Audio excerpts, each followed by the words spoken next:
Assalamualaikum warahmatullahi wabarakatuh. Sebelum kita belajar, perkenalkan nama saya Rita Retnonitias. Adik-adik dapat memanggil saya Ibu Rita. Adik-adik, bagaimana kabarnya hari ini? Apakah adik-adik sudah siap untuk belajar?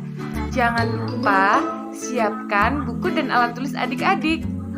Nah, adik-adik, siapa yang memiliki tumbuhan atau hewan peliharaan di rumah? Apakah adik-adik sudah merawatnya dengan baik? Wah, hebat ya, adik-adik sudah merawatnya dengan baik. Setelah di subtema 1 dan 2, kalian telah mempelajari tentang manfaat hewan dan tumbuhan bagi manusia. Hari ini kita akan mempelajari bagaimana cara merawat hewan dan tumbuhan agar kita dapat merawat hewan dan tumbuhan dengan baik.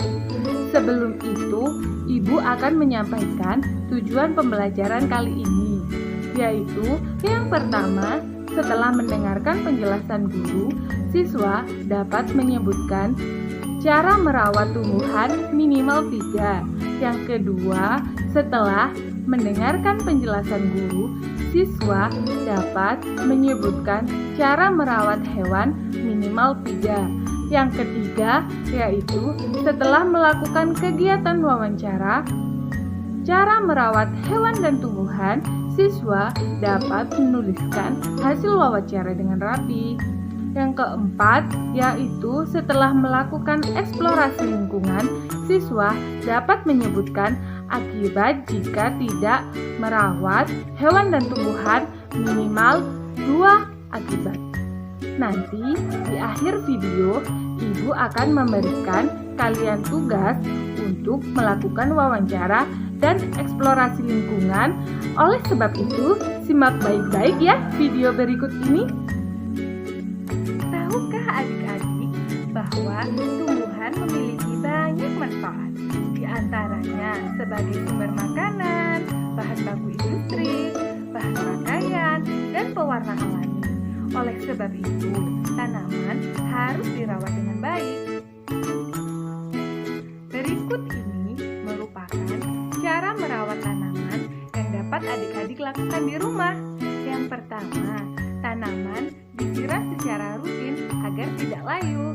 Yang kedua, tanaman dipupuk secukupnya agar tumbuh subur.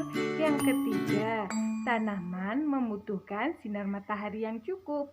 Yang keempat, tanaman juga perlu dibersihkan dari rumput liar karena rumput liar akan mengganggu pertumbuhan tanaman.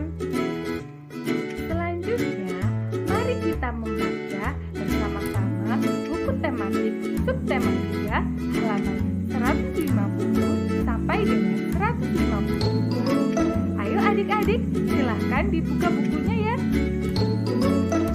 Kita mulai ya adik-adik. Mangga adalah buah yang mudah dijumpai di Indonesia. Bentuk buah mangga bermacam-macam. Ada yang berbentuk agak bulat, oval, lonjong, dan lain-lain. Buah mangga memiliki kulit yang berwarna hijau jika masih mentah. Warna kulit buah mangga ada yang berubah menjadi hijau kekuningan hingga orange jika sudah masak. Pohon mangga sering ditanam di pekarangan rumah atau kebun. Pemeliharaannya cukup mudah sehingga banyak orang yang suka menanam pohon mangga. Pemeliharaan pohon mangga meliputi penyiangan, pembubunan, pemupukan, pemangkasan, dan pengendalian hama. Penyiangan dilakukan dengan cara mencabut rumput atau tumbuhan liar di sekitar pohon mangga. Hal ini dilakukan agar pertumbuhan pohon mangga tidak terganggu. Saat penyiraman tanaman, tanah di bawah pohon mangga akan merosot terbawa air. Pembubunan dilakukan untuk menimbun kembali tanah yang merosot karena terbawa air. Pemupukan dilakukan untuk membantu meningkatkan kesuburan tanaman. Pupuk yang digunakan adalah pupuk organik dan pupuk anorganik. Pemangkasan juga perlu dilakukan secara rutin. Hal ini bertujuan agar produksi buah mangga jauh lebih baik. Pengendalian hama dan penyakit dilakukan dengan menyemprotkan pestisida dan insektisida pada tanaman.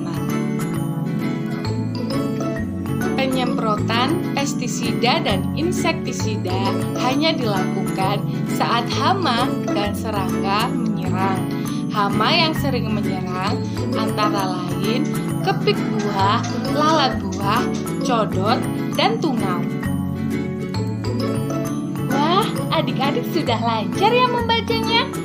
Bagaimana? Adik-adik sudah paham kan bagaimana cara merawat tumbuhan dengan baik? Jika belum paham, silahkan adik-adik bertanya kepada guru adik-adik, atau adik-adik juga bisa mengulang video ini. Jangan lupa untuk merawat tumbuhan adik-adik di rumah dengan baik. Selanjutnya, Ibu akan menjelaskan kepada adik-adik bagaimana cara merawat hewan dengan baik. Simak baik-baik ya adik-adik. Nah, hewan diciptakan Tuhan untuk melengkapi kehidupan makhluk hidup lainnya. Hewan memiliki banyak manfaat, khususnya untuk kehidupan manusia. Oleh sebab itu, kita harus menjaga, melestarikan, dan menyayangi hewan sebagai ungkapan syukur kita kepada Tuhan. Berikut ini merupakan cara yang dapat adik-adik lakukan untuk merawat hewan dengan baik. Yang pertama, memberi makan dan minum secara teratur. Yang kedua, memberikan kandang atau tempat tinggal yang layak. Yang ketiga, menjaga kebersihan badan hewan dan kandang hewan. Yang keempat, yaitu dengan tidak menyakiti atau menyiksa hewan. Ayo adik-adik buka kembali bukunya pada halaman 166 sampai dengan 167 tentang cara merawat kelinci, dan kita akan membacanya bersama-sama. Kali ini harus lebih semangat ya. Kita mulai adik-adik. Memilih kelinci yang berumur cukup untuk dipelihara, biasanya berumur sekitar 2 bulan. Yang kedua, siapkan kandang untuk tempat tinggal kelinci. Yang ketiga, kandang kelinci sebaiknya dibuat sesuai ukuran badan kelinci. Yang keempat, bahan kandang sebaiknya terbuat dari kayu. Yang kelima, kandang diberi alas jerami agar mudah dibersihkan. Yang keenam, kandang dibersihkan setiap 2 hari sekali. Yang ketujuh, cuci tangan dengan sabun setelah membersihkan kandang. Yang kedelapan, jaga kandang agar tidak lembab atau basah. Yang kesembilan, sediakan air minum dalam wadah. Ganti air minum kelinci setiap hari. Yang kesepuluh, beri makan dan minum secara rutin. Yang kesebelas, yaitu mandikan kelinci jika badannya kotor. Bagus, adik-adik sudah lancar dan semangat membacanya. 2 jempol untuk adik-adik. Nah, bagaimana? Adik-adik sudah paham kan bagaimana cara merawat hewan dengan baik? Jika belum paham, adik-adik bisa bertanya kepada guru adik-adik, atau adik-adik juga bisa memutar video ini. Jangan lupa untuk merawat hewan peliharaan adik-adik di rumah dengan baik. Dari penjelasan video tadi, coba adik-adik tuliskan kesimpulan apa yang telah adik-adik pelajari pada buku adik-adik.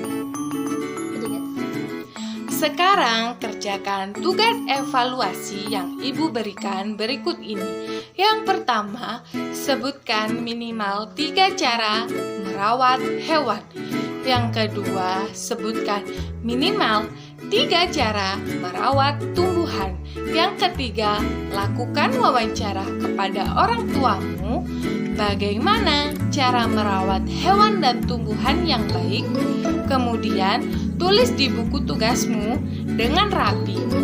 Yang keempat, lakukan pengamatan lingkungan bersama kelompokmu masing-masing. Bagaimana akibat dari tidak merawat tumbuhan dan hewan dengan baik? Kemudian, tulis di buku tugasmu. Semangat ya adik-adik mengerjakannya. Adik-adik kan hebat, pasti adik-adik bisa. Terima kasih karena adik-adik telah mengikuti pembelajaran hari ini dengan tertib. Tetap semangat untuk belajar. Jika ada kesulitan mengerjakan tugas, adik-adik bisa bertanya kepada guru adik-adik. Cukup sampai di sini dulu pembelajaran kali ini. Sampai jumpa kembali.